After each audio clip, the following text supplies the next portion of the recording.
I'm going to call the meeting to order at 6:30. I'd like to recognize Steve Lemke and Don Spencer, both. I think we can dispense with rules of procedure. New addition is we have the Lister report on the reappraisal status, which we just forgot to put into the agenda last week. Does anybody have any other additions to the agenda? Nope. Any changes to the agenda order? I will say that if Danny's not here by 7, we might do discussion updates first, just in case, because he's coming a little bit later to the meeting. So we have 3 sets of minutes to approve tonight. We have all reviewed them on a weekly basis, but we haven't had the right configuration of select board members here. So the first minutes are the minutes of February 27th, which I'd like to have a motion to approve those. So moved. You weren't can't, there. Richard. Yeah, because you weren't here. Gordon has to move and Gabby can Second. second. And then the 3 of us get to vote. Aye? Aye. Okay, so that's the first one. We'll start passing those around. The second, we might as well keep doing this. The second minutes are the minutes of the 27th of March. They were amended as requested, and then we didn't have the right number, the right select board configuration to sign them, so I would entertain a motion from everybody except Gabby to approve these minutes. Okay, I so move. Second. Miranda and Richard, and all in favor. Aye. She abstained, thank you. And I'll abstain. And the third set of minutes, which I would entertain a motion from Gabby or Veranda to approve the minutes of the April 10th meeting, which were circulated in everybody's folders. I had Yeah. one correction, and it, Is the second No, set of no. minutes? is that the right set? This is the right Sorry. set. It was, I made a motion and seconded. Oh dear. That wouldn't be Yeah. right. Oh. Right here, the personnel policy, Gabby moved, Gabby seconded. So Oh, I'm not sure dear. who moved and Oh, who I seconded. think It that had you to be moved Veranda. and Veranda, I right? seconded because you had more experience with that, so I felt good seconding it. That's Okay, right, so that was the minutes of the 10th? That's correct. correct. So I Okay. think we can And I approve will those. make a motion to approve those minutes with that correction. Yep, and I'll make the correction and then just print that page again. Perfect. Okay, so, sorry, all in favor? And only Gabby and Miranda Yes, and I I can so vote. move. Miranda, it's already moved, right? Oh, Yeah, she seconded. She seconded. Second. So Oh, I'm only the seconding. 3 of us can vote. okay. So all in favor, assuming that Aye. the second page is amended? Aye, thank you. Wow. Moving right through. Okay, it's been amended. So, let's see. Who- So this is all. Oh wait, who Richard can moved on? sign That this. was the last one. I moved and Brandon seconded. Thank you. Okay, so I sign this one too, right? Correct. That's the 27th. Yeah. I was here. 27th, You and I Richard can signs, both. Gordon. Gabby sign doesn't as well. sign, Okay, And the Richard 10th I abstains. sign. and I sign and Gabby signs. I abstained as well. Yes, I wrote that. Okay, great. Thank you. She will go sign. Oh, I signed. Do I need to abstain? Yeah. You did from the Yeah, first from one, the- but I'm putting these here. Excellent, excellent. Wow, that was even less than 5 minutes. honestly. Have you a stopwatch? Something. Not yet, but we might get there. We might get there. But not tonight, I think. Mr. Spencer, you are up. Wow, very good. Thank you. Well, the guys at Ruck Up would like to do another boot drop down at the intersection down by the Guilford Country Store. Our proposed date for that is the first Saturday in October, which I believe is 7 October. The We're- bridge will be done by then. People can get across. As far as I know. Yeah, better be. Yeah, really. We're still continuing on doing all the stuff we are for vets here in the area, including this year we're going to be, and last year we advocated for veterans' suicide rights. We're all going down to Washington this year in June to do a suicide awareness march in, I think it's like the 17th of June. So we get to have a fun-filled night in the city, walking 18 miles around. So what do you mean, who all is going? There are 36 veterans from this area that are right now scheduled to go down there. Total throughout the entire East Coast will be over 2,000 people, and we're the only veterans group that goes down to this thing and advocates. Last time we were in DC, which was 4 years ago, we actually had a small contingency, got to go into the White House and talk with one of the President Obama's advisors. Didn't get to see the president, but they got to go into the White House. And we're very, very big pushing this right now because, of course, the numbers are Yes. but 3 times as many veterans percentage-wise are committing suicide than any other group in the country. You know? Is there any way we can help to, support you besides just Dropping money in the boot. right? We are always looking for help over there. Every one of the guys that are going down has to raise $700 for veterans awareness too. So if anybody would like to contribute there or come over to Ruck up in Keene and help us out over there, some of our activities, we'd be more than happy to have you. Could you explain what, just in a couple of sentences, the mission of Ruck Up? Our mission is to do veterans advocacy, counseling. I'm a counselor right now. I'm a certified counselor. I'm working on my licensure. There's one other certified counselor over there. We do primarily PTSD counseling. We have a food shelf, a clothing shelf. We even have a couple of sleeping bags and tents for some of the guys that just plain don't want to be around. If you go to Keene, right at that first intersection where the light is in there, and take a right and go into the wood line about 500 meters, you'll go into one of the little campsites down there. And those guys come out and every once in a while to get food from us, clothing, changes of clothing. We also do housing. We try to advocate through Southwest Community Services over in New Hampshire to get housing for people. I got it. Pretty much that's it. Thank So, you. and you're based in Keene, but Yes, ma'am. you live here in Guilford. Correct. The office is in Keene, however, we support the tri-state area.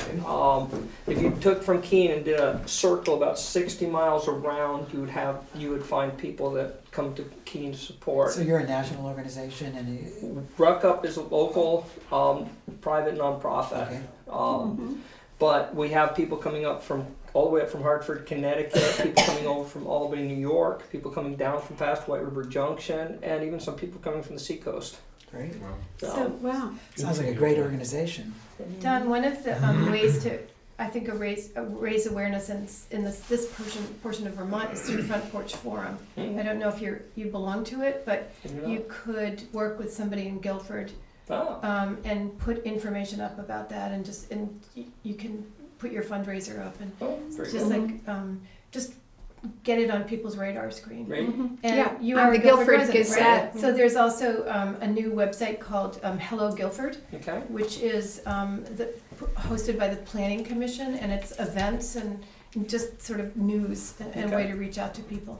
And the third way is that in the Guilford Gazette, which I know you get, Right. the next issue will come out in August, which is a little bit in advance of your October thing. Oh, very So I can good. think of those 3 ways to enhance visibility of that one day that you do here, and to get some more, to expand your support. It might work. Very good. Thank you. You're welcome. Well, thanks for Thank your you. service. Thank you very much, sir. So thanks a lot, and good luck. Thank you. October seems like a long way to Yeah. go. And just as well. Yeah, I in know, that case. right? I was sitting here watching the leaves just starting to come out in the trees. Yeah. Thinking when we have this boot drop, they'll be starting to fall off. Yeah. Yeah. You don't have to think about that now. Yeah. Do it. Great. So, the next item on the agenda is our capital improvement plans process. And I created a folder on our G Suite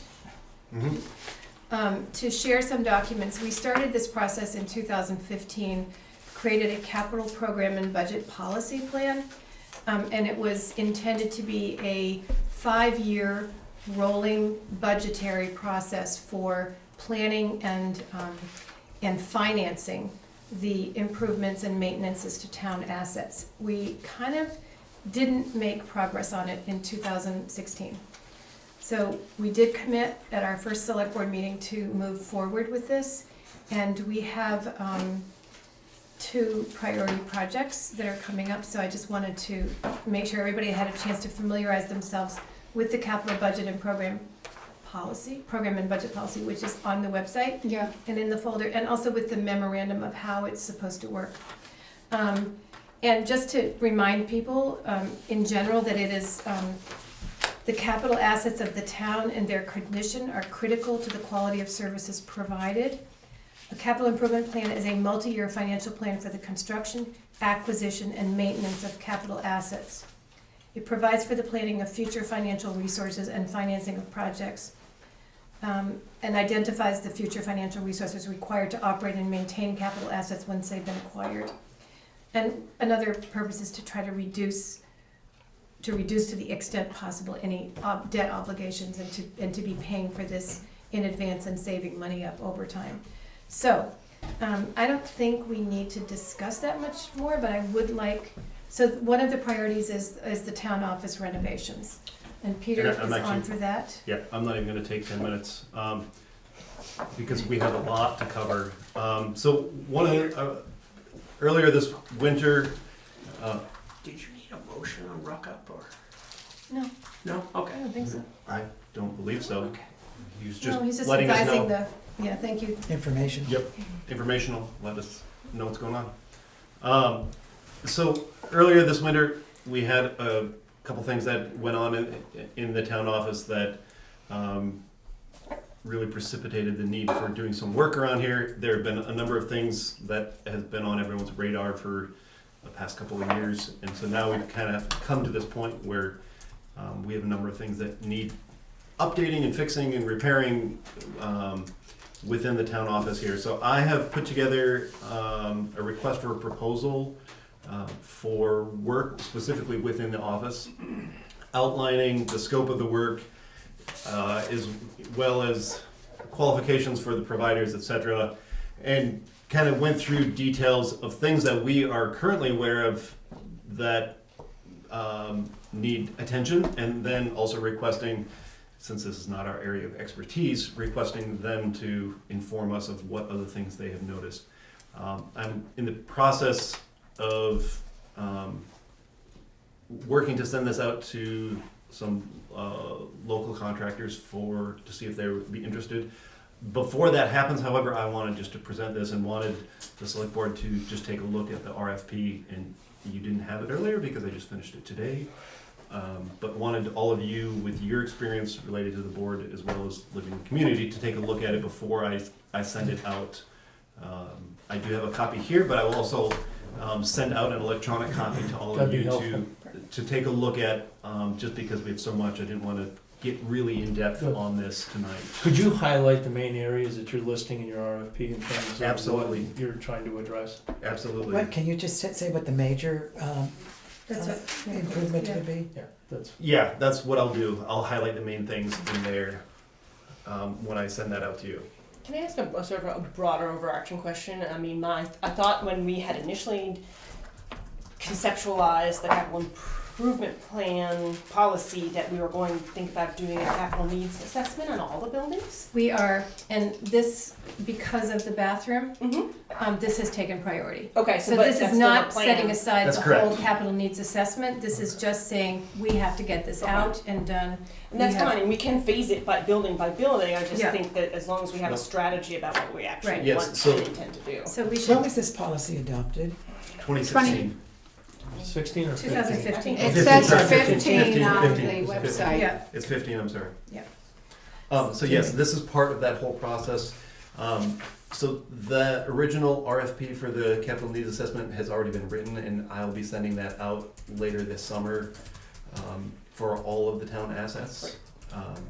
And one of the steps that needs to happen before that happens is conferring with Dan regarding the garage and what they see as needs for their infrastructure.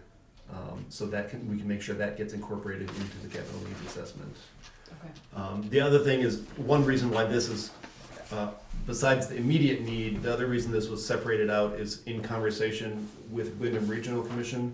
are in a position that we can apply for a CBDG grant to help us pay for the costs of these renovations because of some of the specific That was the needs next question. that we have. Oh, when's the deadline for that grant application? So there's different CBDG grants, and some of them are rolling deadlines. Mm-hmm. And so it's basically when we're in a position to apply, then Wyndham Regional has offered their services to help us make sure that all our I's are dotted and our T's are crossed for that application. Excellent.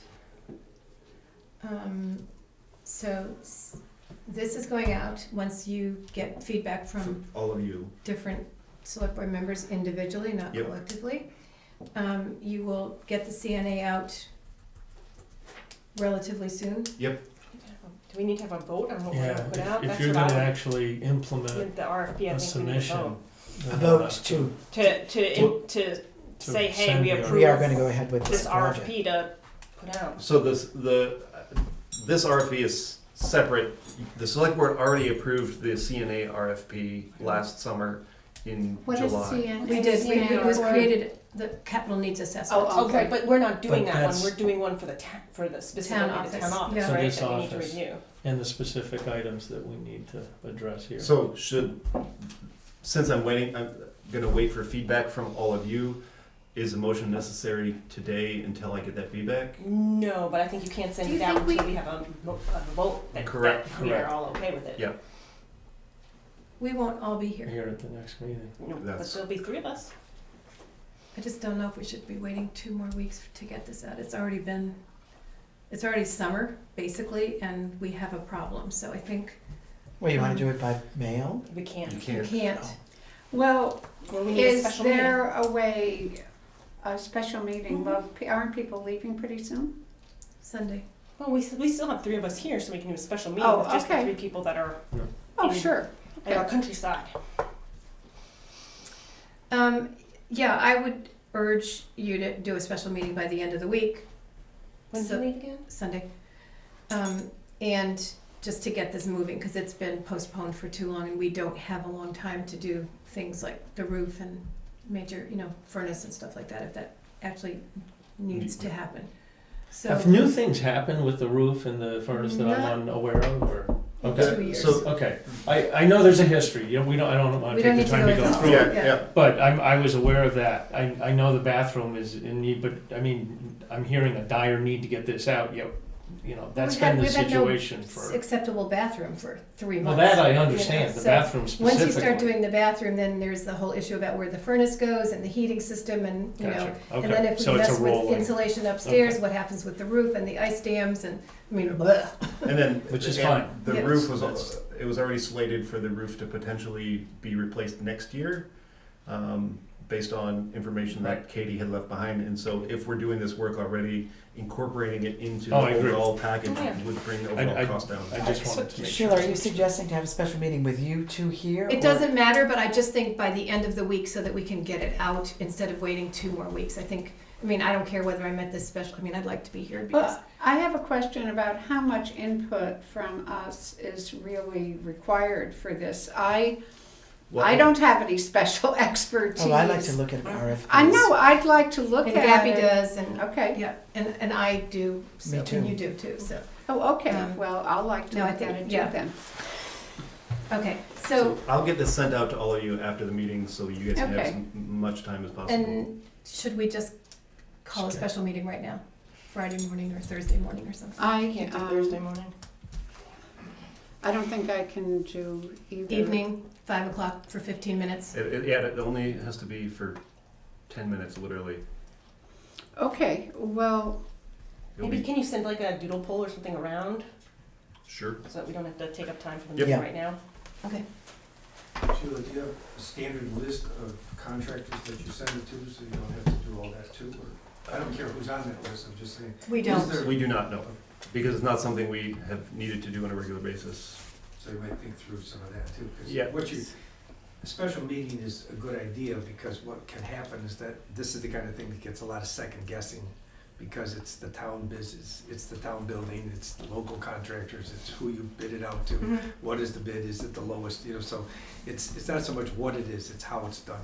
Right. So there is a bidding process and a scale, an evaluation process and another accepting the RFP and going to contract.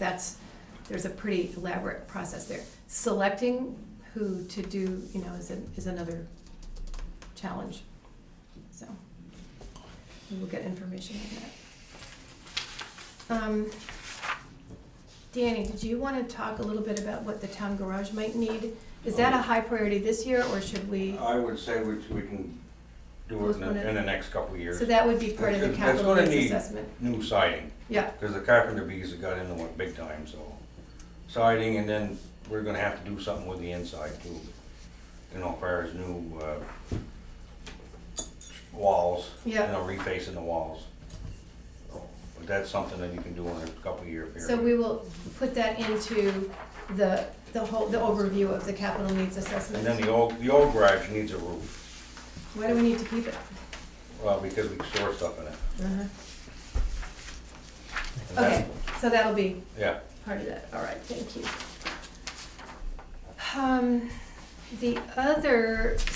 Another new item. Are we done with that? Anybody?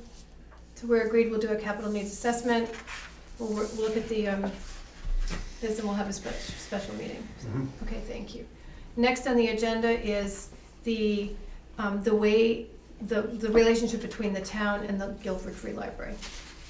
Richard, do you want to give us a little background? Sure. before Peter launches into- This has arisen, I've been a trustee for many years, and it's always been sort of flowing over the cup to figure out exactly what the articulation is between the town of Guilford and its town library.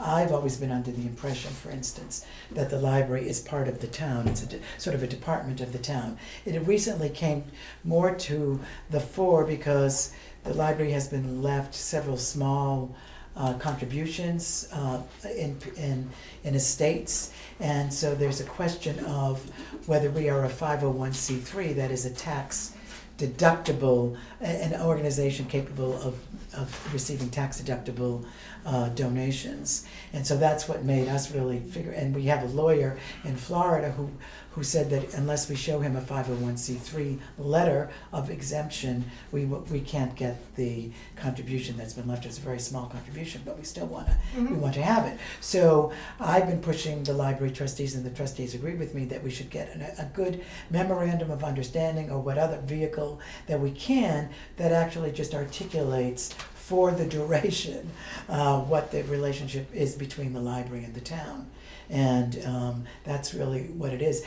My understanding is from the Department of Libraries is that if we are a part of the town, we are a municipal library, and therefore we do not need a 501c3, which I think is the case. However, in the process of talking about this, the trustees decided to start a friends group, because a friends group in many instances is the 501c3 that a library establishes to be able to have tax deductible donations. I'm thinking that there's no sense not having both. A friends of the library group, which is a 501c3, and the articulation that the library is part of the town, because it is, as far as I know. Mhm. So basically, I think that what we'd like from the town is a memorandum of understanding that we could show to the lawyer in Florida, for instance, or a specific letter that comes out of that memorandum that, for instance, from the select board, that verifies that the Guilford Town Library is a town department and therefore can receive tax deductible contributions. And this came up because so far it's been like the separate budget and then pass-through funds, and then the library reimburses the town for expenses that are paid on behalf of the library. And that this would change the structure, and maybe you then a little bit. So, Maybe a little bit, yeah. we didn't resolve the problem of the expense of creating a 501c3 with this. We would not. You would still. The library would still go through. Right. That would be and that would be the friends group. That Yeah. would be the 501c3, and It's not very expensive. There's a new easy, Oh, Yes. okay. easy form, and it's, I can't that's remember, good. it's like $60 or something like that. It's And- much different than it used to be. And that will be, if the Friends group is started, that will be completely separate from the From- library and from the town. That's Yeah. great. Yes, I mean, That's what it has to be. Yeah. Right, because didn't we get, I mean, there was a comment from our auditors about how the So, money was passing through. So I mean, I Right, guess my so question is, maybe that's- is the library actually acting as a department right now? Because it seems like it might be acting as sort of like a separate entity It where has- we have So, passed through money. and I should say, I mean, I went blah, blah, blah, blah, blah, but I should also say, if the your library is not a department of the town, then let's articulate that, if that's the case. You know, I mean, Yeah. what my interest is, and I think the trustees and the librarians' interest is that we don't wanna sort of ruck up all kinds of stuff in changing the character of how the library operates and all of that. Because it's been going on for 100 years or so without, without having a lot of trouble. But you're right, Gabby, there was a note in the 2016 audit that the town should reconsider the relationship with the library and make it a department of the town. Which So- I fully, I mean, I think it Yeah. should be a department. I think it's something that the town should support. And Yes. it's I mean, cleaner fully that way. support, Yeah. so, and then it will take care of our audit issues as well. Right. so hopefully I can be able to answer these questions that are going on. Go right this- So the past month, probably, Richard, I've been going back and forth with you as well Right. as a number of other people, and hopefully been able to gather enough information to be able to kind of put at ease many of these questions. So as it stands currently, the Guilford Free Library receives a majority, though not all, but a majority of its funding through funds that are appropriated at town meeting through a specific article on the town warrant. This fact is not going to change. That's going to continue to be how they get the majority of their funding. As most of us know, they receive additional funds through donations, the hard work of the trustees, as well as a few other means that happen over the year. Benefit concert, June 3rd, Judith Circuit and There's- Gang, there you go. Ooh, One example. The town currently owns and maintains the physical library structure. The library does not own that, so that's a town asset. Another point is that currently the town pays the Guilford Free Library payroll, and twice a year the library then reimburses the town for those funds that the town pays out.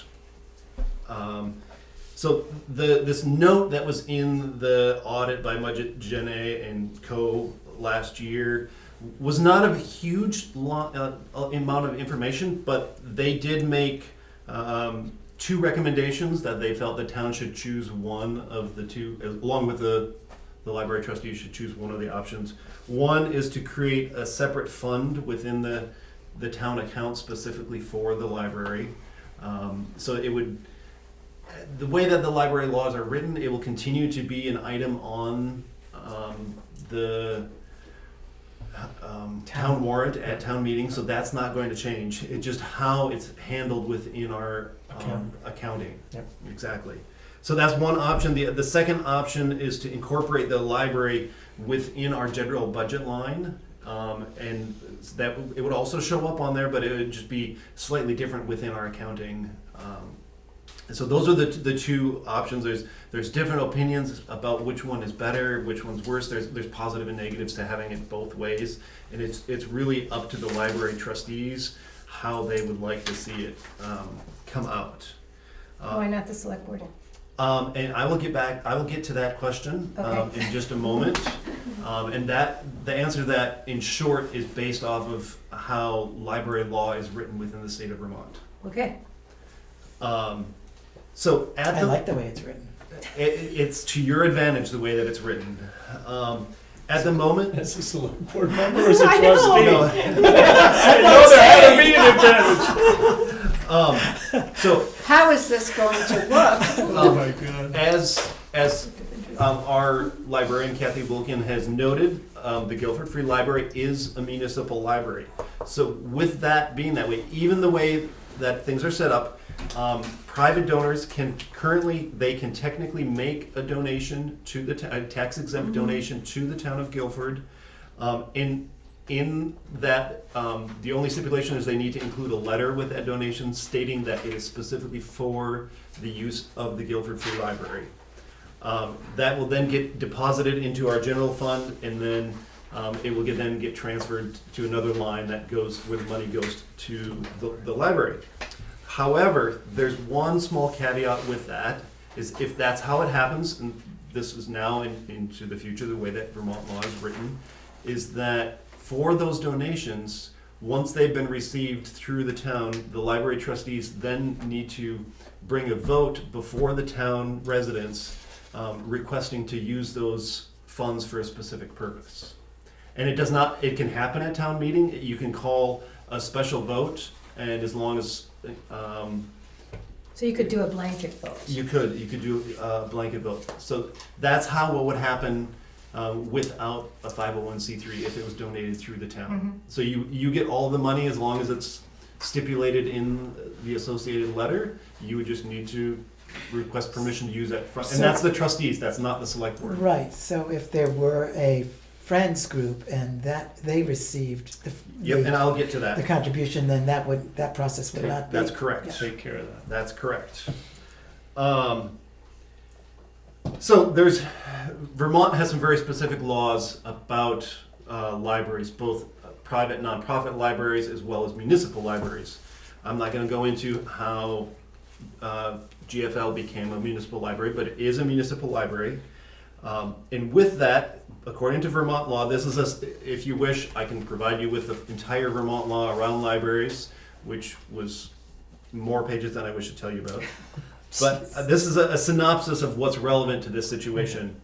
As a municipal library, the GFL trustees have full oversight of management. The select board does not have any say as to how the library is run or how their funds are spent. All policy decisions are the responsibility of the trustees, and that includes personnel policy, which I will also get to, as this relates to another topic that we're talking about. The trustees have the right to delegate duties and tasks to the library. The select board does not, unlike other town employees. However,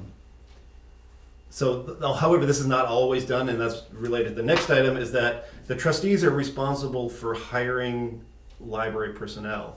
That being said, that task is often passed on in most libraries within Vermont. That task is passed off to the librarian to do.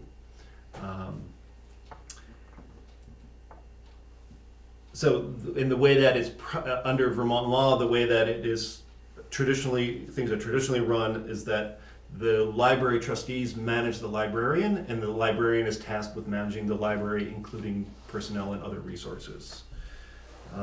According to a Vermont Supreme Court decision about 15 years ago, a select board cannot interfere with a library board of trustees in their management of the library, including personnel matters.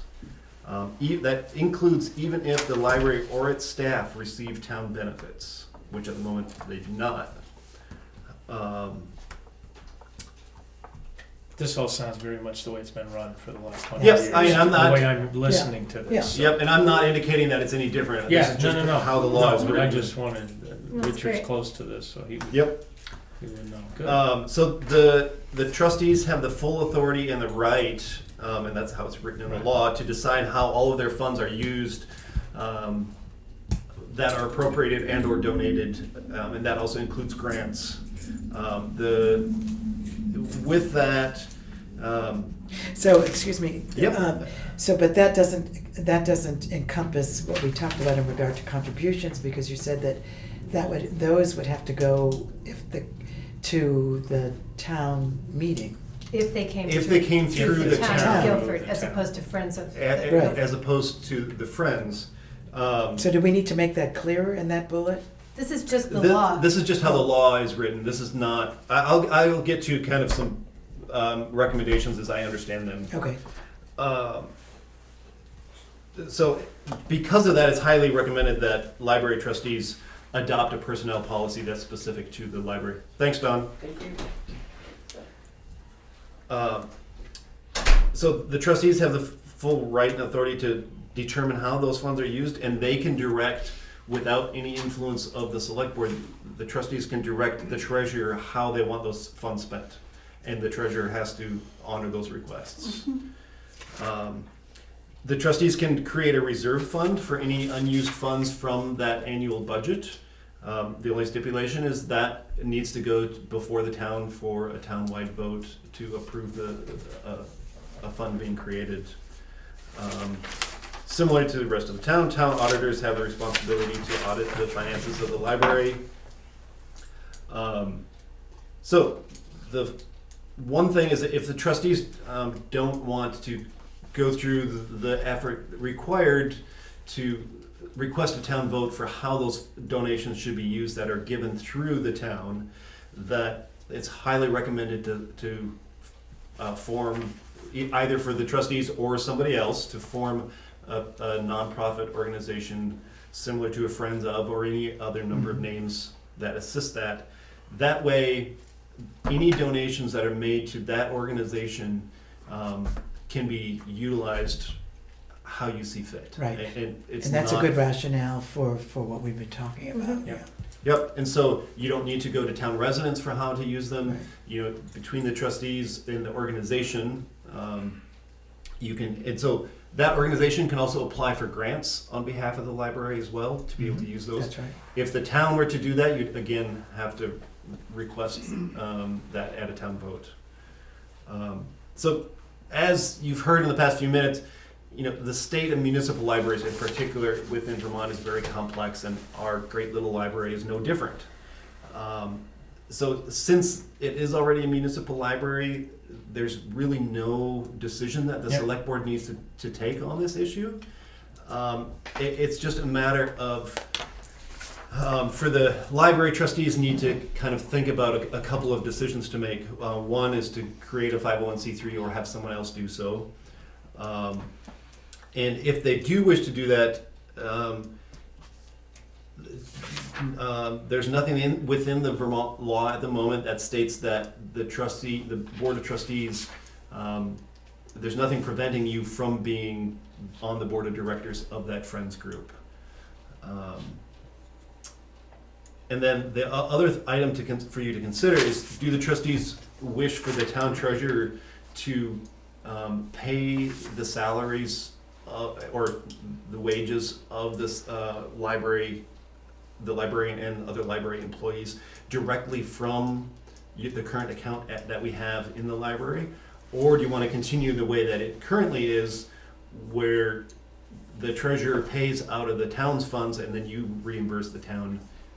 Because that pay could happen directly out of the library account, eliminating that whole transactional experience on the back end. How does the town the feel about administrative that? burden. What is the town's answer to that question? Because we can bring it forward to the trustees. So the select board can have their opinion on it, but as a municipal library, it's up to you guys to decide how you want that transaction to occur. Do you want it to continue the way we have done it, or do you want that to be paid directly out of the library account that we currently have sitting? Can I ask a quick question? Because Yep. it seems like it's not, the trustees have the right to determine where they want their funds to go, but not necessarily the administration of that. So my question, I mean, maybe we can get a point of clarification as Sure. to, I think we need to decide, and it's the town to decide whether we create a separate fund or whether we do a general line. I think that's actually within the town's, potentially, because I have nothing except what you just told me. Yeah, absolutely. I think they have the right to say, treasurer, write this check, but not necessarily how it's administratively handled within the town. Yes.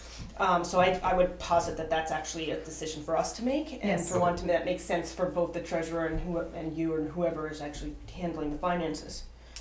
And I guess my other question is, with respect to, like, you talked about personnel matters and how they can have a personnel policy or can't. Let's say there's a sexual harassment claim and there's no personnel policy. Is the town still sort of, who's liable in that? Is it That's the board of trustees is liable. is liable? Yep. Okay. Now, if the trustees wish, there can be a memorandum of understanding in that the town personnel policy can apply to But they would library, need to make that decision. but the trustees Right. need to make I that agree with decision. that. And then it would be So like they could penny adopt signing. the or- town's you know. That's personnel correct. policies, but. That's Right. correct. So you Okay. might Good. wanna consider that, like looking at, instead of, cause it says here, personnel policies that govern library employees, but we already have a personnel policy in place, it's just been revised. For So you the might town wanna employees. look at the one versus the other and ask the town to,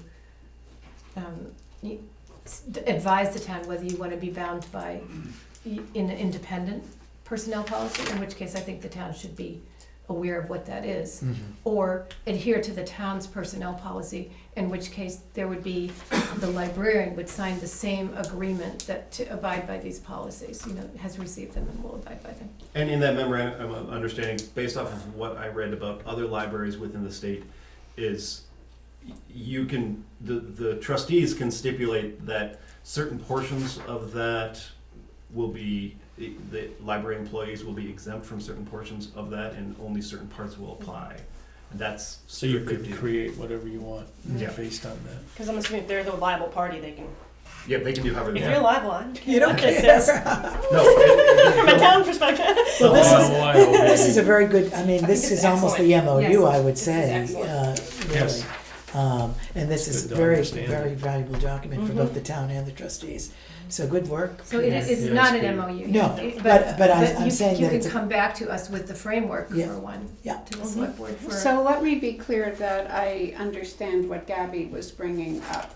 So it's the select board's decision whether to fold the library's budget into the general select board budget rather than have it be on the warning as a separate item at town meeting? Is that Or what to you were? create a separate fund, so sort of what the two options that the auditors gave us. Mhm. So right now, we don't have a separate fund. Right, we have neither. No. We We have a should. separate vote Neither. for the According budget, to- but it's not integrated into the oath. It's in there and then it's not. You Right, just- because Yeah. are they like a human service, like they get a check from That's us correct. essentially? That is So, Hence It's the always- confusion. I mean, to me, Exactly. that was the And the payback. confusion to the So would it be relationship. helpful if the trustees discussed that and forwarded their opinion of that? sure, and I think it'd be helpful if Peter talked to Penny and the other Peter, And Peter, Ellie, yeah. Yep. and said and maybe What even works for the Emmerich town or the also. auditors. I mean, if the auditors didn't give a particular opinion, I would defer to the people that actually do the warrants. No, the auditors, in their official report, there was no recommendation one way or the other. It was simply, they suggested that the town and the trustees should make a decision about this, and that those were the two best options in their professional opinion as to how it should be handled. Well, it's always been peculiar at town Right. meeting that there's a so-called library report orally given to everybody, and Right. then a separate sort of quasi-human service vote on the budget, and I've never understood why that was. I don't know. We actually Not until pulled it the- out this year. Probably Yeah. something that Services happened to a the long town. time ago and never got changed. Yeah, Yeah. that's what I. No, good for you for bringing this up. Yeah, I'm Mhm. glad. Excellent research, Peter. I think this really answers a lot of questions, and thank you for Thank you getting for it done doing for that. tonight. Yeah. So Yeah. shall I, Somewhere. should the library trustees generate a draft MOU? It would be up to You the need to trustees? decide, what you want to do, and then, And Richard, you and I can talk at a Sure. later date if I need to answer any further questions or provide more information to you. wow. I just, one thing that occurs to me in this is that the library trustees really do have quite a town responsibility. They Yeah, are absolutely. real town officers. and Yeah. Oh, they that's absolutely are. something that, yeah. Yes. And that's one thing the law makes very clear, is that you Yeah. are elected officers and have no less responsibility than select board members, just in a different capacity. It's interesting. Steve, you had a question? Yeah, so Always treated. none of this applies to the physical structure. In other words, the Nope. physical structure, that's why you could deal with the cleaning and the maintenance and all that. Well, the cleaning, that is actually Library employee. that's a library Library personnel. employee. The town is responsible for the physical infrastructure, so not necessarily the cleaning, but, making sure it has a roof and it's sided and that the grass is cut and. Renovation. So what we did Renovation. 2 years ago with the renovations, for Yeah. example, and Right. painting and, Right. so that anything related to the physical upkeep, I'd say. Okay, well, why don't we try to move on? I noticed that we had no time limit on I that know, one. No, we didn't, but it's partially because we weren't was aware. important. It's important that we, because it's a new topic, we weren't quite sure how many questions were okay, gonna come that's out fine. from But it. good, let's. All right, now we can move on. Old business, river corridor bylaw, Steve Another Lemke. Another easy topic. We were scheduled to have on this Wednesday Right. a meeting, all right? And in a conversation that I had with Wyndham Regional, with Peter, with Sheila and others, we decided to postpone that for 5 to 8 weeks. So the question is, why did we decide to do that? There were a number of questions that remained unanswered that only Wyndham Regional Commission could actually come up with the answers, for which Wyndham Regional was the only group to come up with the answers. And also, it involved addresses. So the biggest question that I think most of us had was, if you adopt the river corridor in conjunction with the special flood hazard area, what was the net number of parcels that were going to be added? And that went back and forth a few ways between myself and Jeff Nugent at Wyndham Regional, and John Bennett, and Alyssa, who's back. But if you look at the document that I gave to you, and you see the highlighted yellow piece, and it says the parcels in the mapped river corridor, but are not in the special flood hazard area, are 74, all right? So basically what this says is the mapped river corridor. When I say mapped, I'm saying the Agency of Natural Resources online mapped river corridor would add 74 parcels to the 223 parcels already subject to the flood regulations, right? So there are already 223 parcels that are under the flood regulations that we have in place now, right? So if we went with the mapped river corridor only, now I'll get the perennial streams in a second, but if we went with the mapped river corridor only, it would add an additional net number of parcels of 74 for a total of 297 that would be under regulation by the town, right? Is that like a third of the town? Pardon me? Third of the parcels in town? How many? Just about. Probably. Right. Wow. I think there's 1,500, So a fifth. yeah, something like, anyway, whatever that number is, that would be the number, okay? And that has nothing to do with the perennial streams, right? Okay. So, if you want to go through this, I'll go through it a little bit. If you look in the red line, parcels in the special flood hazard area that are already covered, that has nothing to do with the river corridor. They're already there. That was the 2007 adoption. 223 parcels in the mapped river corridor are 247. So that looks like an addition of 24, not 74. But interestingly enough, there are 50 parcels that are in the special flood hazard area, but are not in the current mapped area. Okay, that's just because the way the maps are written right now. Now, one could go back and look at the maps and argue they should or shouldn't be, but right now the number that you should keep in mind is a net addition of 74 parcels for a total of 297. Or 273 would be part of what should be the current. If I add the 50 to the 223, that should be my total The total SFHA. parcels in the special flood hazard area are 223. But of those 223, 50 of those are not in the river corridor. Got you, thank you, okay, I missed that. So I'm those glad two I are asked. separate Okay, numbers. Now, got you, the I only got you. addition that you can do is add 74 to the number 223, all right? That's really the final number. That's the minimum number of parcels that could be impacted by this regulation if you were to adopt it, all right? The minimum number. Now, why have I not dealt with the perennial streams yet? Because the perennial streams are based on, the definition of a perennial stream is based, for this purpose of the regulation, is based on the amount of watershed that perennial stream drains, right? And it makes a difference, because if you say, we want the perennial streams, and the state is debating this right now. I have a meeting on Wednesday at noon, I hope to have an answer for this, but last Friday there was a state powwow meeting on what does the perennial stream size of the watershed mean. And what it means is this, is that if you have a perennial stream that drains 2 square miles of watershed, that's a much bigger stream than a stream that drains a half mile or a quarter mile of quarter square mile of watershed.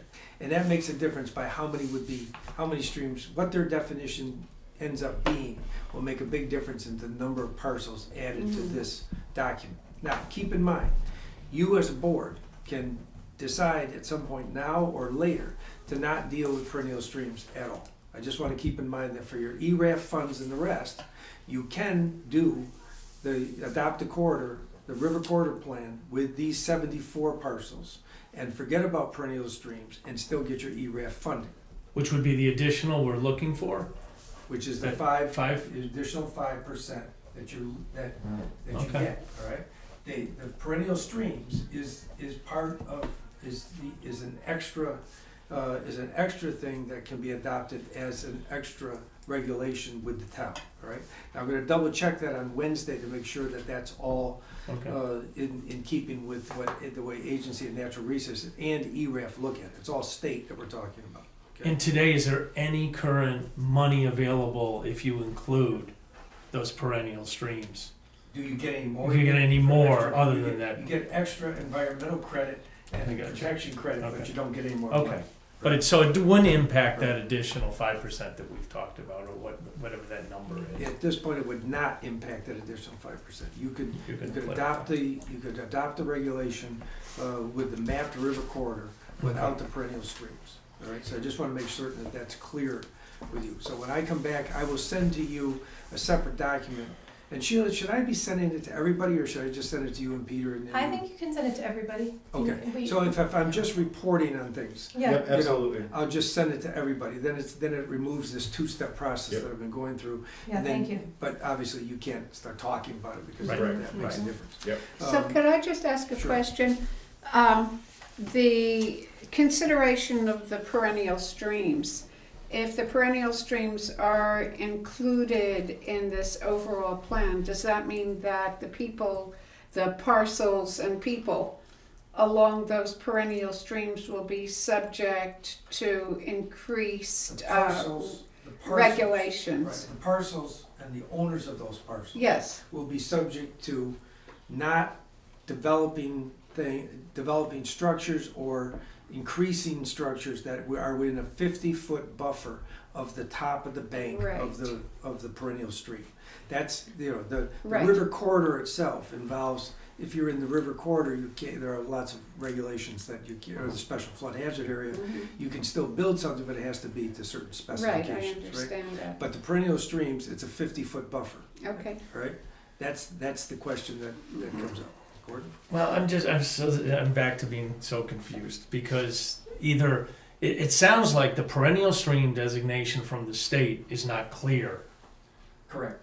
okay? Yet, And it's a moving target, is the way I'm understanding it, depending on, the watershed based on the mileage that the stream is It will be a running. moving target until they decide. Till And Wednesday. once they decide that it's a half mile or a mile, then it's clear that they can go and do the mapping. They can look at it and say, okay, that's gonna add another 2 parcels or 500 parcels or something else. Once they know the definition, then when the regional can take a look at Okay.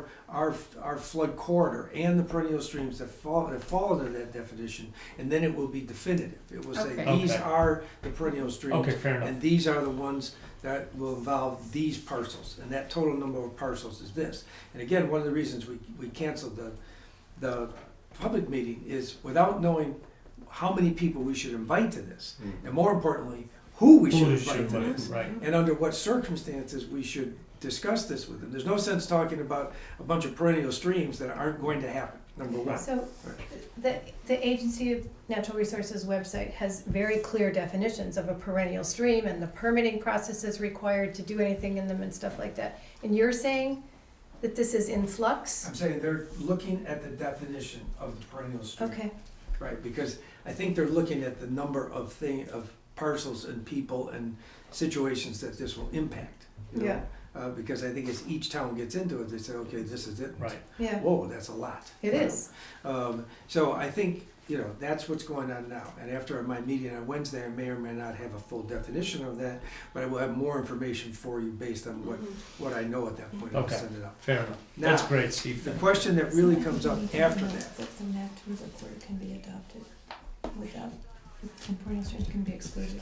Sorry. on Wednesday, I will probably come back to you with a recommendation for you to consider, because what we don't want to do is sit around and there's no rush to get this done, but there's no it would be ridiculous to do all the work and let it sit until Right. what, next November? Yeah. It makes no sense, because if there's a problem, you don't get your ERAF funds. If in August we get another arrear, you're gonna leave $50,000 on the table, right? So it makes sense to move it forward, but there's no immediate rush to do it. But I will say this, that what I'm trying to do is get it to a point where we have the final numbers on the perennial streams, then come back to this board and say, perennial streams, regulation at all, yes or no, what's your pleasure? Perennial streams included in that regulation, yes or no, what's your pleasure? And then say, we now have a document, because it's really important, and I have addresses, I have the addresses, I know I can do it, whether they're 100% accurate based on 2015 versus 16 data. They're close enough for government work at this point, right? That we can send out these, 250 or 300 postcards saying, you have a piece of property that is in the special flood hazard area and or in the river corridor area. If you'd like to know more about this, come to a special public meeting and learn more about it. And that's when we'll have the Agency of Natural Resources, when the regional, and everybody else there. Terrific. Okay? So that's the plan now for me, is to get an answer, come back to you and say, how do you want to do this? Then get a document that Peter can post on the website, because we want the people to send it out to them and say, here's where you can go. I want them to understand the ERAF funding. I want them to understand the Flood Ready Vermont thing, so they can look at it and see what it means. Otherwise, we're going to have a very odd public meeting. It will have to start from 1979. Okay. Thank you. Right. Thank you. Can I have Yeah. one question? I mean, because if our concern is that maybe, let's say the state picks a definition that's really broad Right. with perennial streams, we can always have our own definition, right? In our own statute or That not? part I don't know. I don't know if you can pick and choose. Again, I think Or like a I perennial know- stream that is within, I don't know, But half I- a mile, That's or what I'll something find that out. can I need to condense it find if we out have it's either concerns. all in, here's the definition, are you in or are you out? Or if you don't like a 2-mile drainage of a watershed, could you have a half mile? Mm-hmm, That kind of thing. mm-hmm. Now, people would probably argue scientifically, whatever the definition is, there's a reason for that, and to arbitrarily change that, would be, science. Right. So anyway, I think it will be clearer once we come back with the total number of parcels in the definition, and then what that means to the board as far as options and what it means as far as public good. Yeah, and I guess if you could also just come back with an understanding of the basis for determining what a perennial stream is, because, Yeah. I mean, I wouldn't suggest a definition that's contrary to A&R or science if Right. they weren't sort of fluctuating themselves. Well, and I think that's important, because I think It's a that's the watery discussion that you have to have among yourselves, is to say, Gabby might be happy with a half mile, but, this is too much, or this is not enough, or something else. Right, I'm just So- trying to figure out all our options. Right, exactly, and that's what I'm gonna do now, is find out your options, with no editorializing on anybody's part. That this would, should, could be this way, all right? But isn't the big picture, let me just understand, isn't the big picture of this floodplains project to protect the landowners and to provide documentation for insurance in relation to a disaster? But it's also to regulate what they can do Well, on their within the land. zone. By doing that, yeah. I think we can go back, because we've taken a great deal of time on this. I Yes. think there is the river, the proposed bylaw as it exists right now, and the 4 goals of that are in the first page, and we can go back and look at that. Right. I think Steve will come back to us with some more information, some more recommendations, and then we can have a longer discussion. Oh, I didn't want to have Yeah. a longer discussion. I just wanted to make sure I understood the frame around all of this detail. The frame, Miranda, in sort of an analogous way, is that there's a 65-mile-an-hour speed limit on Interstate 91. Not because people voted for it or didn't vote for it or something else. Some combination of people feel that that's a safe speed Right. to go. Okay. It's sort of the same thing here. There's a reason for all of this to exist based on the threat to the public good Okay. and structure. And that, I think, is what we can bring back and say, okay, now we need to finalize the final document. Thank you. Appreciate the time you're putting into this, Steve. Next on the agenda is the town office cleaner So- situation again. Discussion we've been having on and off, so to answer a couple of questions previously, one of which is how Leah was hired at the library, and as we talked about a few moments ago, a half hour ago, that she's hired by the library, technically by the librarian and or in general by the trustees, pointing at our trustee here. So that is completely unrelated to Town personnel. town personnel policy, as well as any decision by the select board. So if they decide that they have room within their budget to pay for her to do that, that is at their discretion. And she's, doesn't fall under the personnel policy, or receive any town benefits. Thanks for the clarification. So with that, kind of also narrowed down a few other things. So it was proposed for Leah to come and clean the town office at 6 hours per month at $12 an hour. And that would, so for approximately 8 months out of the year, that would come to $864. Then it was also proposed, and this is the part that's hard to quantify, is that she would also shovel the snow from the front walk, as well as put down salt for the ice and other minor things. Working with Penny, we estimated how much work all of us who currently work here put in for the winter that we had this year, which is a little bit more typical. If it was last year, it would have been very little at all. So we estimated that together we put in approximately 80 hours in cleaning snow and shoveling and whatnot, so people can access the building. So if she were to do that, that would be an additional $960. So if you were to hire her to immediately to start cleaning the office, there would be obviously May and June out of the current fiscal year, so that would be approximately $162 for May and June.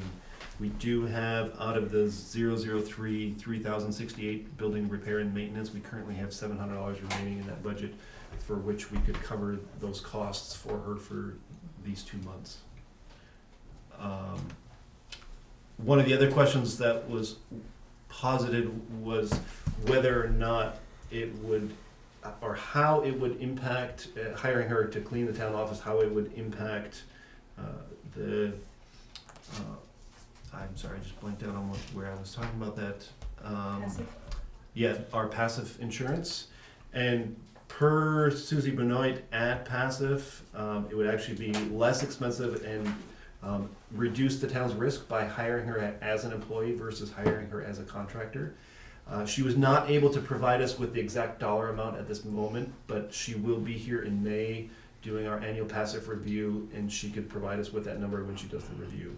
I'm looking at you because I know you asked about it. Yeah, I mean, I'm not sure that actually makes sense, that because we should have no impact on our insurance if she were an independent contractor. So, I mean, it's neither here nor there as long as we have money in the budget and we know what it is. Even if she were, Susie said, even if she were a private contractor, that if she were injured on the job, that she could still technically come after the town for compensation. But doesn't she have, is an independent contractor, so She has her own self-insured, insurance. yeah. So Or not. Or Well, we wouldn't. Or not. We But our can't hire policy Yeah, but somebody then says she else. can't work Yeah. for the Our town. policies, we can't hire according such to a the person. policy. So I don't. Right. So I mean, my point is, it's neither here nor there. The point is, we have the money in the budget and we know what it is. we do. Actually, we don't have the money in Well, that, that but it's not, Or that. Sorry. we don't have the money in that particular budget line. item, yes. But we do have money in the budget. We will come in under personnel costs that we've budgeted this year. So, but this addition would increase that budget line. We would be over budget by approximately 45%. Yeah, just over In that $1,000. line So it's item. In that in that specific specific line item. Yes, So it'd be $1,000 over budget, that's correct. essentially. Estimate. If it's more. if it's a good winter, we will be potentially not. Yeah. Exactly. And we need to also appreciate the fact that Pete, Penny, Peter, Ellie, everybody's been shoveling the Well, I don't walks think and they should be, cleaning yeah. and cleaning the building forever, and I think it's way past time to move beyond that. Exactly. So I think we are ready for a motion to hire Leah as a cleaning contractor. So moved. Wait, Contractor. contractor No, or cleaning employee? employee. As a- Bleh, sorry. It's like, Second. so, okay, Any more discussion? All in favor? Aye. thank you, everyone. Yay, now we can check We'll that expect to off. see this place spotless. Yeah, right. After the capital improvement plan. So we had a question last time, Gabby raised a question about hiring practices. And so I sent around some information. We created this document in 2014 when we were searching for a town administrator. We've discussed it at select board meetings in the 2014, 15, 16, and this year. We've used it over the years as we hired an assessor clerk, rehired Katie, recruited Peter, and road crew members. So we know that this hiring practice document works, and it's been adhered to in the last several hires. We had put it into the personnel policy, and at VLCT's suggestion, we removed it and just created it as a practice, not a policy.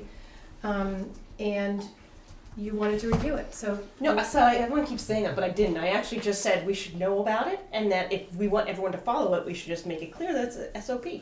Okay, That's It is. all I wanted to. it has been, that's how we've, It might have been in practice what was going on, but my point is just it should be known so that everybody knows what they need to do. so every time there's a hiring thing that comes up, it's in our new hire folder, it's in our applicant process folder. Danny's had it, 2-3 times now? We had it for, Peter, we've had it for all these other I people. have no doubt we've been doing this in Yeah. practice, but we should just make it official. That's my only point, so that if you leave, or we all get Run over by a bus. exactly, and new people come in, it's an SOP. Okay. So, do we need to vote on that? I don't want to get into a discussion of this, but we don't have PTO, paid time off, which takes vacation time and sick time and makes it the same thing. You just have, is there, No, I tried. okay, I tried. 'cause that's the way. Yeah, no, you can't do that. Municipal, can't do it, yeah. Okay. I'm a state- big fan of PTO Yeah. in all my years of HR stuff, but it doesn't, Interesting. tried. So do we need a motion to adopt this as a standard operating procedure? I don't know why you're looking at me, I don't know, it's, I mean, I think we should, so it's in the record against in the minutes. Okay, would you That's make why a it's motion? fine. So moved. what are you moving, so I That can the put it in hiring the notes? practices Practices document be SOP. considered And as we should standard. keep all our SOPs together. Yes. Okay, moving on to another, I'll second. oh, sorry, second. Oh, Yeah, I'll where's this second. Aye, at? Gordon. All in favor? Aye. Aye. Thank you. So then you know that Gordon and I met with the road crew on the 19th, and they had a few issues which we discussed. I circulated. Mhm. I actually went back to the garage this afternoon and talked to people. And the one thing that I had suggested we take a vote on should we change leave from 2-hour increments to 1? Mhm. And I thought about this a lot, and I thought, why don't we just strike anything about it has to be taken in any increment? Because in 40 years of working someplace, those are the things that you work out with your supervisor and it's like, either you work 15 minutes early and 15 minutes late, or it's like this business. I think we should just strike the requirement that leave has to be taken in any increment. Yes. I think it makes sense. Yeah. So that would be one motion that I would, Okay. but I just want to go through the other stuff quickly. We answered, I'm pretty sure today, to everybody's satisfaction, questions about overtime and comp time and how you figure it out. And sick leave and holidays are not discretionary time, and so they are used to calculate overtime and comp time. They were not happy about not having town meeting day, and we discussed it. they're concerned about having the paid sick days reduced from 7 to 5, but we've discussed the practicality of that. And then Pete Higley had suggested that we create a sick leave bank, and I explained to the guys today that I did not see how we could do that in a way that would be fair, equitable, and accountable, and not a taxable benefit to any specific employee who got this kind of benefit. But Danny said he was going to check in with Vernon or somebody else and see if they had done it and how, and we would just leave it as an open issue. So I feel like we've had the road crew in particular has been really they've read through this stuff, they've really studied it, they've come back to us over and over again with comments, and the business about leave in 2-hour increments was they're saying it cuts our productivity. Mm-hmm. So I want to be very appreciative of the fact that they've engaged in this so well, and entertain a motion that we strike a legal minimum So leave moved. requirement. Second. Okay. What happened with Vernon? Did we? Oh, have a- we're just going to look into it. Oh, we're just gonna look It's into like, it. it's Okay. nothing, it's not gonna change the personnel policy, and it's not a high priority, it was an idea that is a very generous idea, that may be worth examining and see if we can do something with. Okay, for the sake of the minutes, can we clarify what this motion is, please? Yes, the motion is to strike, I know Richard moved it, but and To strike the a legal minimum leave Yeah. requirement from the personnel no policy. increments. to strike the Legal, 2-hour yeah. minimum time Leave time requirement. for Yeah. appointment. Thank From you, the Gordon. personnel From the policy. personnel policies and procedures. Who seconded? Did Brandon, anyone Brandon. second? Yeah, did, seconded. yes. Any more discussion? All in favor? Aye.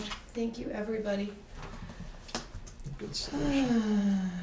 Gabby, Wyndham Regional Council Highway Bridge Fund updating. Oh yeah, so I just went to the transportation committee meeting last Wednesday, which is where they ranked all of the V-Trans. The committee ranked all the V-Trans priority projects. Guilford didn't have any on them, not paving, not bridges.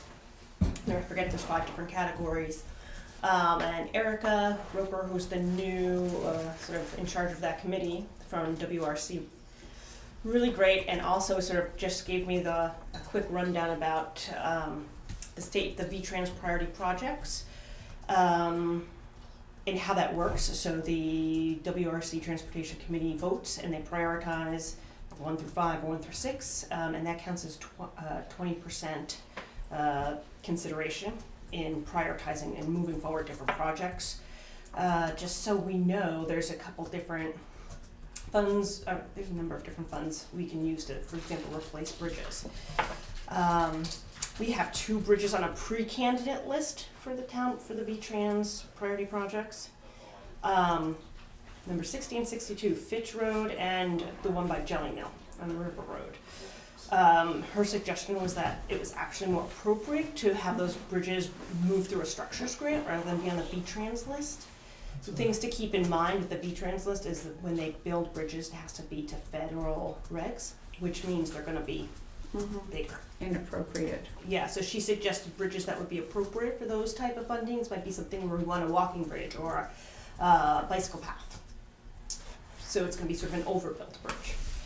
And the other thing to think about is that it's gonna take probably about 10 years for anything to really move through. So It could take, I shouldn't say that it's disparaging of V-Trans, but up to, on the order of 10 years for a project to actually get done. So Dean, can I ask a question on Cowpath? 40, Yeah, Yeah. we're leading to it. Hale Road. On Hale Road, the Yeah. first, what we did last year as a town Yeah. was another project, but that other bridge, The other- that was a V-Trans That was bridge, a correct? V-Trans, Okay, yeah. thank you.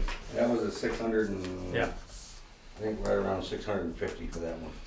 But the signage is different. Yeah, it's That's all, because it all had of there. federal regulations. It has to It- Well, that's why. And that- But so to the that bridge point, I think on- it's important to Yeah, understand. yeah, so understand what bridges, and that's only for our information, what might be appropriate to push through different types of Mhm. funding. So what's the process of making those, sort of detouring the projects that we want into the correct. We could use WRC. So, for example, she said, okay, they talk to, there's different ways of getting them on, including the WRC employees come to the different towns and talk to the road commissioner and say, hey, what are your worst condition bridges?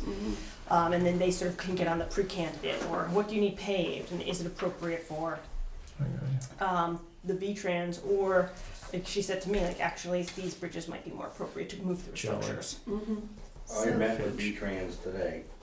We went down on Bridge 62, and they're gonna give me some ideas on what to do and some kind of figure on what it's gonna cost. For that one down on the Bailey Mill Road, for fixing the scour where the re-rod is, the railings, and treating the concrete. So they're gonna be getting back to me within another month or so. But you're suggesting that maybe going through WRC as far as funding. No. Just that WRC can say, hey, maybe that bridge might be better for Advising. structure. So So they can I give us see. an They indication can of, tell us where. help us put the right bridge in the right place. Gotcha. So we have the bridges inventory. Yeah. And you kind of know what's coming up over the next several years. So it might be good for you and Danny to sit and review it and figure out where we can slot them in. I mean, I know you're kind of on top of this all the time Right anyway. now, I I asked know Rick this morning, there's no structure money at all. Right. For this Right. year, or he said possibly maybe next year. But if we get on the list for Yeah. 3 years from now, then at least we're, if we get on the list this year and we get rolled over, because I know they roll people up the list, right? Yeah. So I think it might be a good, And the same thing with the V-Trans list. Like if we have a bridge we know in 5 years Yeah. might be a problem. Right. Start Maybe that's now. an appropriate one for that type of Gotcha. funding. so, Awesome. since you're becoming our transportation expert on the board. So it's just good information to Yeah. know and Yes, to very good. understand Excellent. how things work through different processes. Any other questions? So Jeremiah, you're on for your reappraisal update, and thank you for all the documents that you, Oh yeah, sorry for the late nature Yeah, no, it of their arrival.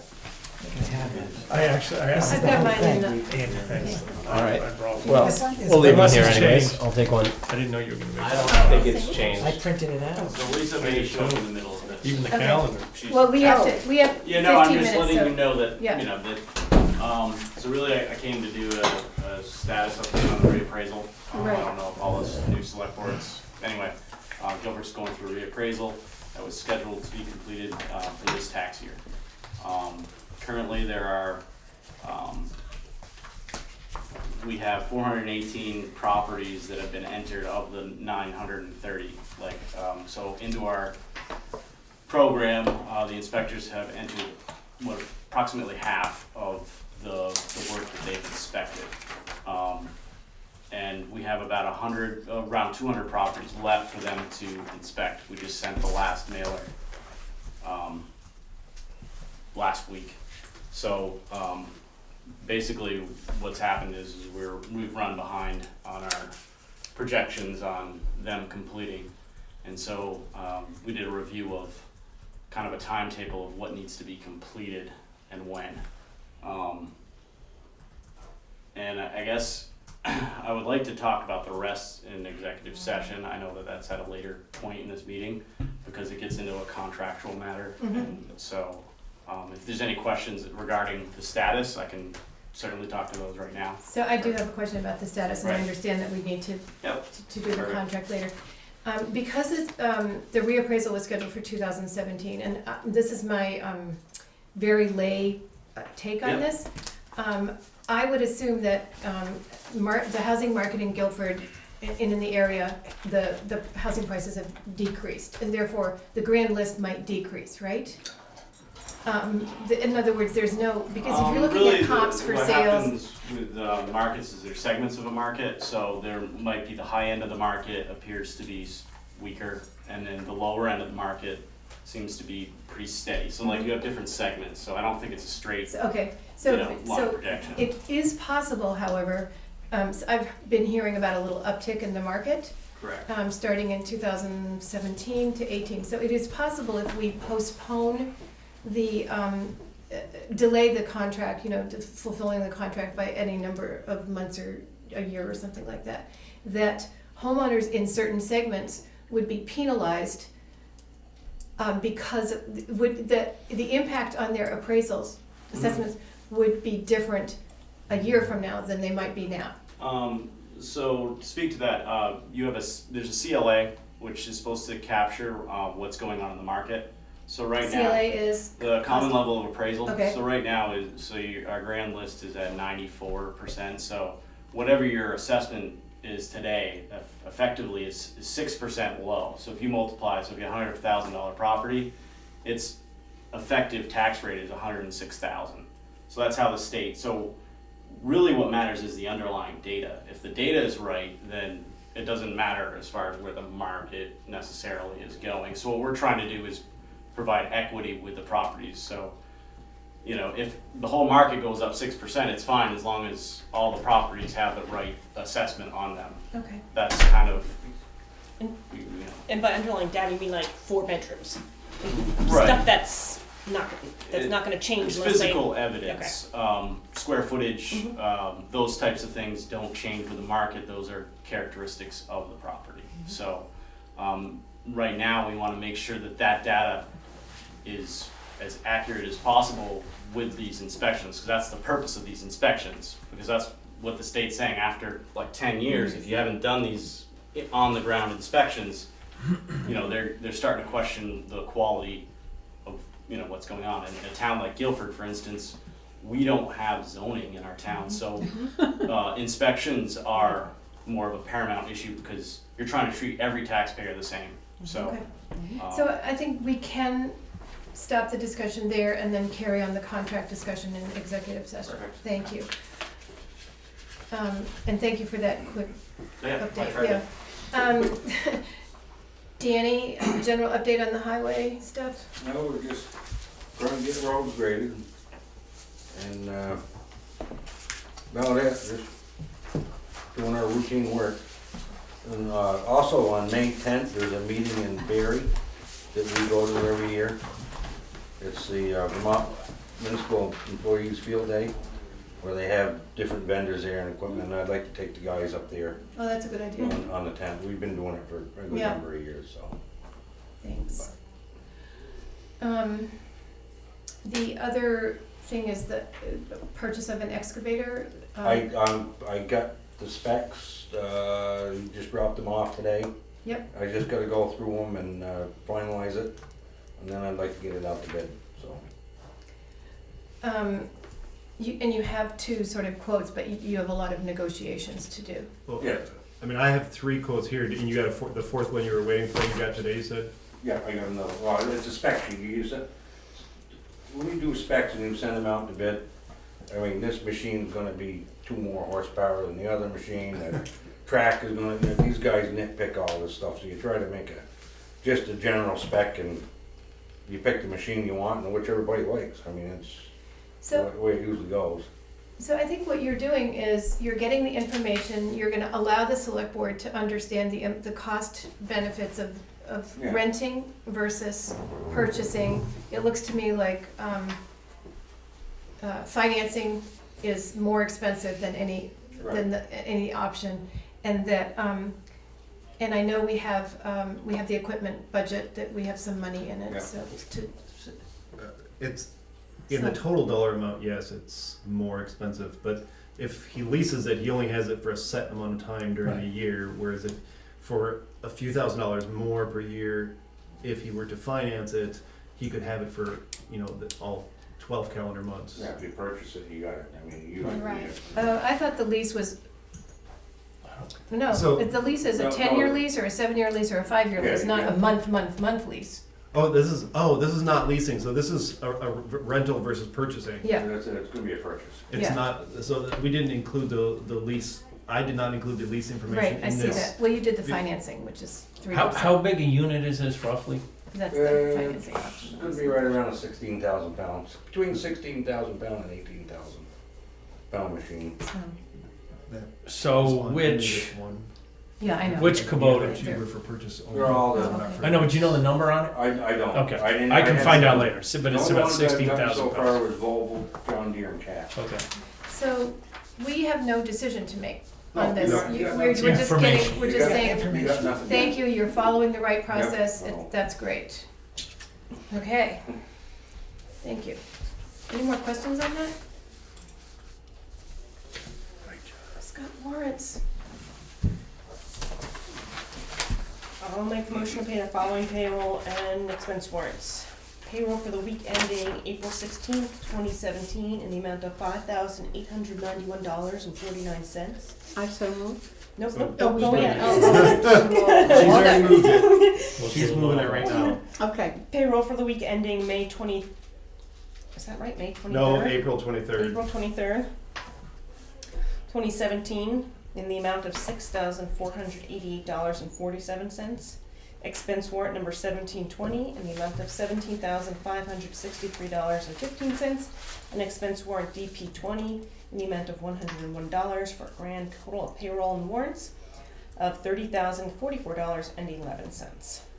And there were no big ticket expenditures. There was gravel, de-icing, just general maintenance and repairs, general office expenses. Do I hear a second? Second. Miranda's just slow on the draw. But does she have to read? Maybe not, now that she's heard. I can say aye. So, any questions? All in favor? Aye. Aye, thank you. Are there communications? Nope, that was actually, that's an old one because it was actually removed because we Oh. have no communication, so it's not on the agenda. Okay, I just made a copy. So I would entertain a motion to go into executive session to discuss personnel and contract matters. So moved. Second. Per one Yeah. Vermont VSA, Three- whatever, 313A1. Section 313. Oh, One. oh, Gabby, you need to read these. in that case, Okay, so do we have a motion? Miranda's about to, not yet. Not yet. I move that we go into executive session per 1 VSA 313A1. Okay, you move, Richard. Second, Gabby seconds. All in favor? Aye. At At 7:55. 7:50. 7:56, thank you.